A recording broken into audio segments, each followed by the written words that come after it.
Hello and welcome to Thrive in the Kitchen.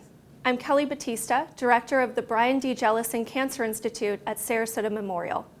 For this video series, our team develops specialized recipes that focus on overall health and wellness for cancer patients undergoing treatment or in recovery. Soon we will hear from one of our expert registered dietitians and our executive chef, who will be introducing a new recipe in each video, providing nutritional information, ingredients, and step-by-step instructions.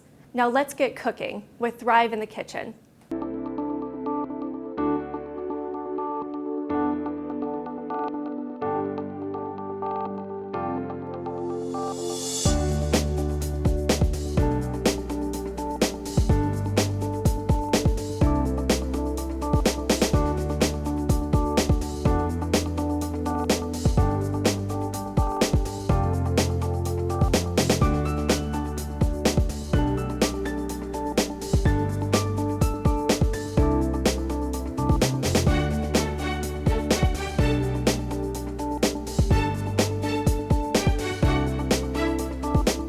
Quinoa is a flowering plant. It's related to the beet and spinach family.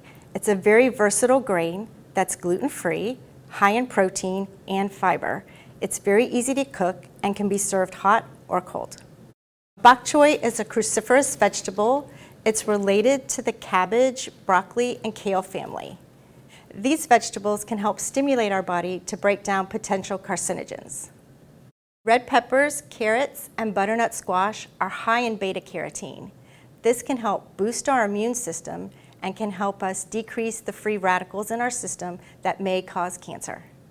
Scallions and garlic are high in antioxidants and vitamin C. They can help boost our immune system. Some studies show eating these raw or decreasing the cooking time of these maximizes the nutrition in them. This little snow pea is high in fiber, also vitamins and minerals. It's very easy to eat. You can have it cold or hot. This recipe contains soy sauce. Switching to a low sodium soy sauce may decrease the sodium content of the recipe and help you in monitoring your blood pressure.